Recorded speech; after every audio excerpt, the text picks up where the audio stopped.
You are now listening to The Whisper Poet. This is your host coming to you live from your favorite ASMR station. Happy listening and sweet dreams. Welcome back. Welcome back. This is your host, The Whisper Poet, coming to you live from your favorite ASMR station. In tonight's episode, we're going to be discussing 3 films that I've seen this week. The Menu, Wakanda Forever, and Bones and All. 2 of which pleasantly surprised me. And the other one, not so much, left me a little bit disappointed. So, let's see if you guess correctly. Beginning with the first one, Wakanda Forever. 10 out of 10. 10 out of 10. I saw this like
as I said earlier, we have Anya Taylor-Joy, Ray Fiennes. I've always wanted to read his name as Ralph Fiennes, but I heard that it's Rafe Fiennes, so I could be completely wrong about that. Nicholas Hoult, Hong Chow, Janet McTeer, Amy Carrero, and John Leguizamo. That's the thing about writing names. You can really butcher somebody's name. Let's see. I know him. I know his face. I've seen him in so many movies. Leguizamo. I've seen him in so many movies. I know him. I just didn't know that was his last name. I know his face, though.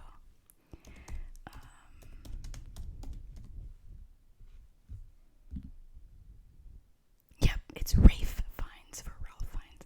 I mean, it's read as Ralph, but it's Rafe Fiennes. Okay, good.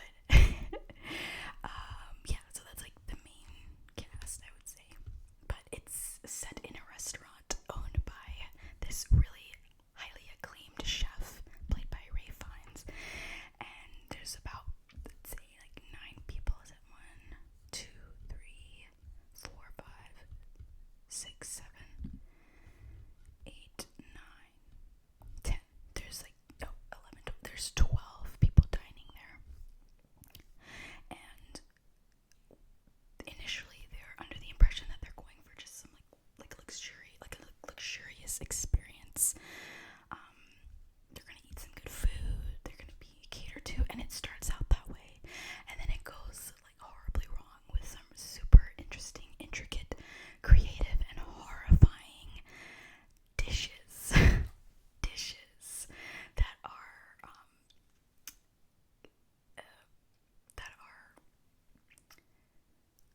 prepared and presented in a way that has a story attached to it, or some kind of ideology attached to it, and it freaks everyone out. It is very interesting. I really like this movie, and I was pleasantly surprised by how good it was. So for me, I would say honestly a 8.5, 9 out of 10, honestly. So yeah, you guys should go check out the menu if you're looking for something kind of scary, kind of funny, but mostly funny. So there we go. Okay. Moving on, last but not least, in this week's episode, I'm probably going to be chatting for a minute about this, so buckle up. Bones and all. Bones and all. Bones and all. I don't even know where to begin with this. I had been thinking about all week how I wanted to, it's really not that big of a deal, but how I wanted to present my opinion about this film. I feel like whatever I say is probably going to piss some people off because it's being very well received, and I'm not surprised. Luca Guadagnino, Taylor Russell, Timothee Chalamet, how can you go wrong? That's what I thought. It's being really well received for the most part. People are raving about it. Movie of the year. And that's great for them career-wise. I'm really happy because I really love Taylor Russell. Timothee Chalamet, need I say more? Luca Guadagnino. And then even Mark Rylance. We have some great people in this film. I followed the production of this movie really closely from the moment I heard about it. I read the book. I watched the Venice Film Festival conference, some of the interviews and breakdowns.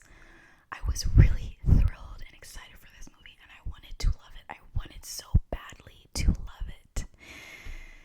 If you have seen some of the other episodes on this channel before, you know that I've talked about romance and horror being 2 genres that I'm loving seeing together. I think it has such potential as a genre, as genres looped together like that, because of the contrast between the two. You have, the beauty and melancholy of love mixed with the tragic and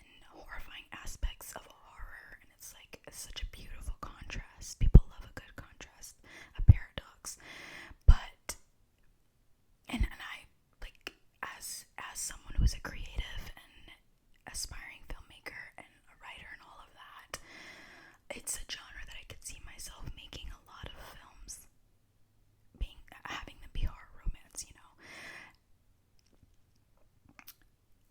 So I'm excited that we're seeing more of that, and they've been around, but like more in the, I would say, like gothic romance type movies, like Crimson Peak. Like there really aren't many that are like equally romance, equally horror. There really aren't. And if the most you get are like, I don't know, like crime and romance. Like you don't really get a lot of horror romance. So I've talked about that a lot. I was really excited for this movie because of that. It's been described as, well, in an interview with Luca, he calls it a horror and romance film. So it felt like just a drama. Here are my main issues with it. Personally, I felt that for cannibalism to be the main theme and the main horror aspect of it, I felt, don't come for me guys, but I felt like it was a little bit tame. I just felt like it needed more of the horror aspect, and I didn't get that, like, and maybe it was the way it was packaged and sold to us in the trailers. It seemed like a horror. So I felt like we had a few shots that were like, oh, that was, oh my god. But there were like flashes for the most part, and it just didn't feel, I felt like it could have been a little bit more scary personally. That's just me though. That's just me. Like maybe some people didn't mind that. I know that some people were disgusted and ran out the theater. So to each their own. But if I'm going in expecting horror and romance, I want both extremes, and I want them to be extreme, like within limits, obviously. But yeah, like I just felt like it could have been just a little bit up a couple more notches, just a little bit more personally. That's not like my biggest issue with it. That's just like, it could have been a little bit more. It was pretty tame, personally. My other issue was the character of Maren. She is supposed to be, well, she's someone who is very guilty and ashamed about what she is as an eater. I felt like we didn't get enough of that shame and that guilt. She just kind of slowly just kind of gave in. And in the book you read a lot about her. Like she basically hates herself. And you understand that she's guilty about it in the film as well. But I feel like if they had gone an angle where she was so guilty and ashamed of herself that she was almost, like, I would say, denying herself of needing to feed, I think that could have been a cool angle. And then she meets Lee. In the movie, Lee is this like kind of rugged outcast, and he, they meet, and they're supposed to be like kind of polar opposites almost. Like they're the same as with them being eaters. Maren's guilty and ashamed. Lee is like, well, I'm an outsider. That's who I am. And he's haunted, but he's like, this is what I'm gonna do. I have it under control. I felt like if I were to write those two characters, I would have made them even more polar opposites. I would have had Lee be more defiant in his nature. He's a person who is an outcast and completely shunned by the world. Why not have him be defiant and leaning into his nature more? And then he meets Maren, who's this innocent, who's supposedly innocent. I mean, she's not, she's eating people. But she's innocent and she's guilty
was really disappointing to me. So how I would have fixed it, as someone who is also a writer, I would have made, like I said, Lee be more defiant in his nature. He almost in a way, proudly goes after, pursues his interests in eating people. He's proud, as a proud outcast.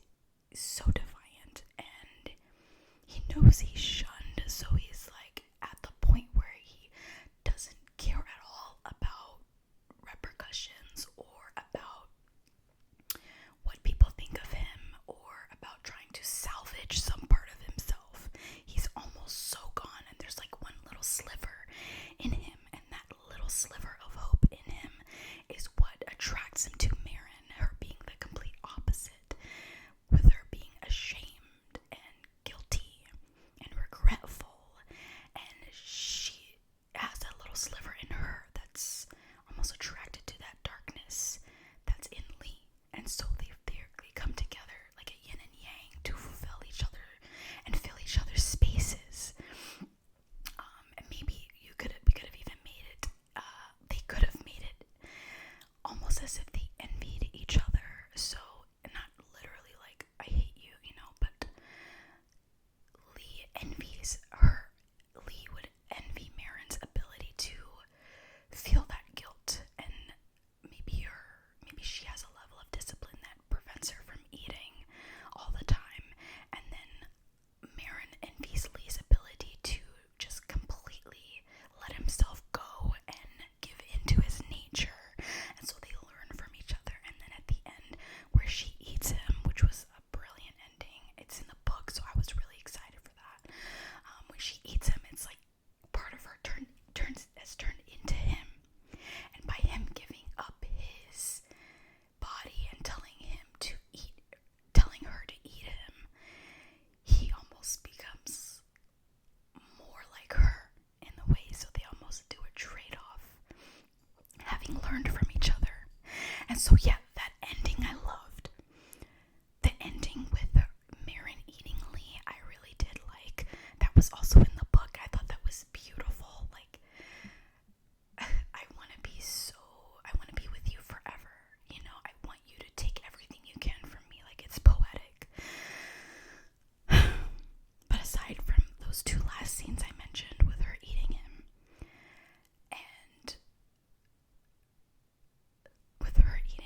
and the scene where he confesses his past and all of that, aside from that, everything leading up to it, their time together on that long road trip,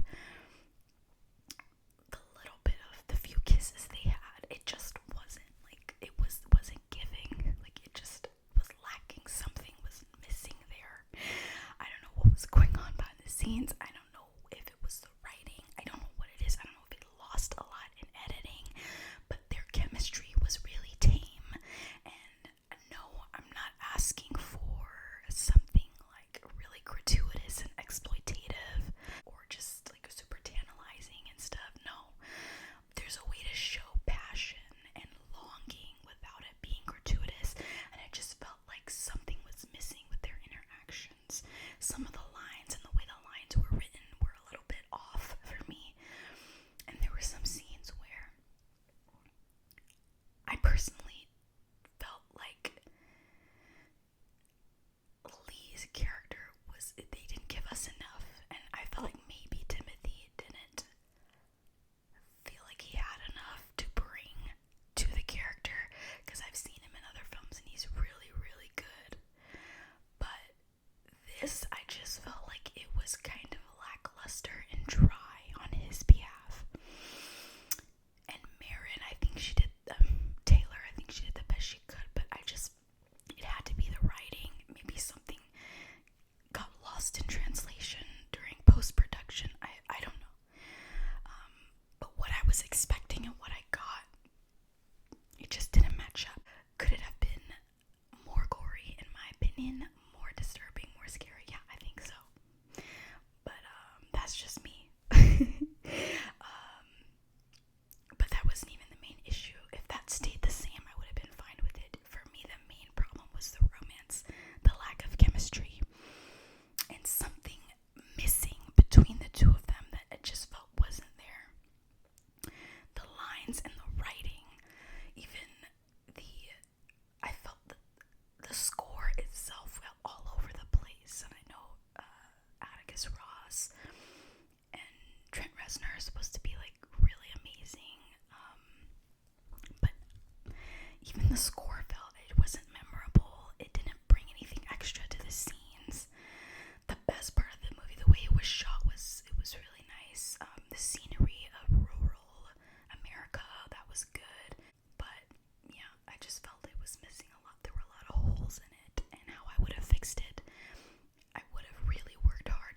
maybe they both hold themselves back a lot more than they did. I just felt like they met and Lee was like, yeah, you can come along for the ride. Maren was like, okay, cool. Drove around for a little bit. Had some food. Kissed. And cried at the end. Like, it just, there was no reason for me to want them to be together. Want them to come back together after they separated. Like, there just wasn't enough glue holding the two of them together. That's just my opinion. I could go on and on and on about this. I was so disappointed because, like I said, I tracked this film from like the beginning. I heard about it. I was so excited, and I'm really happy that people are receiving it well and that it is a successful film. And people are liking it. I'm happy for what this is going to do for Taylor's career. That's amazing. She deserves it. But the way the movie was made, I think it could have been a lot better. I think, and like I said, specifically with the romantic aspect of it. So either go all the way if you're doing romance and horror, know that those are extremes and you need to go like all the way, or don't have it be that. Have them be friends and have it just be, two friends meet and, realize that like two outsiders come together and form a deep bond of friendship. Like, that's fine too. But my thing is, if you're going romance, like I said, go all the way. Go all the way.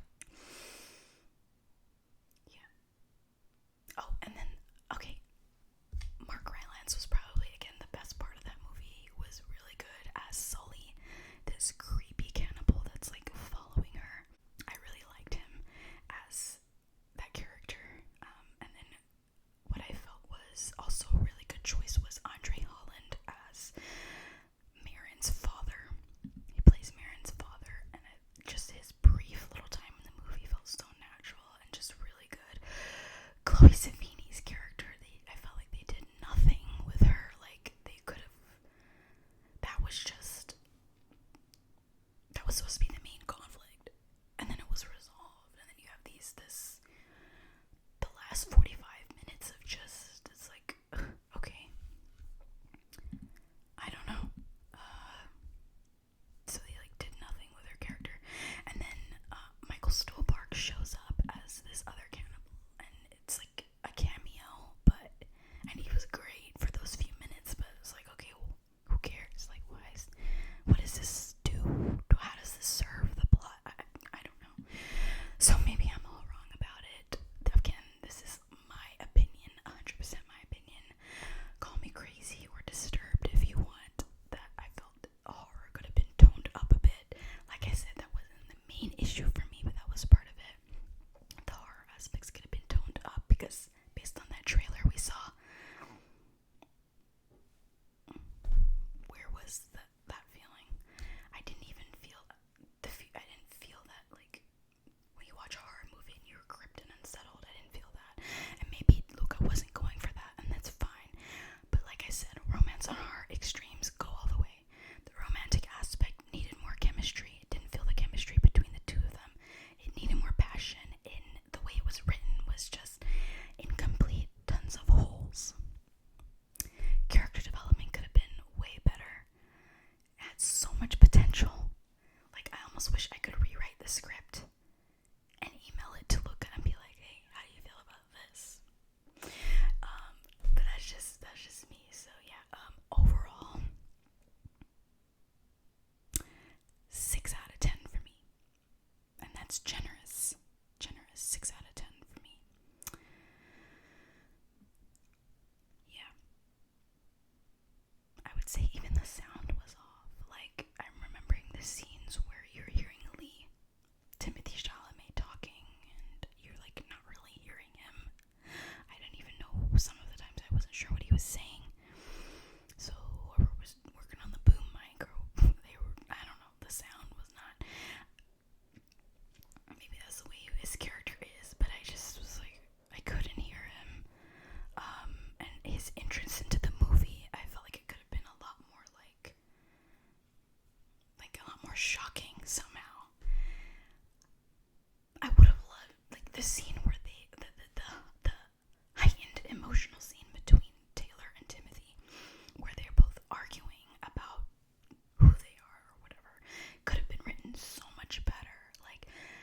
wanted to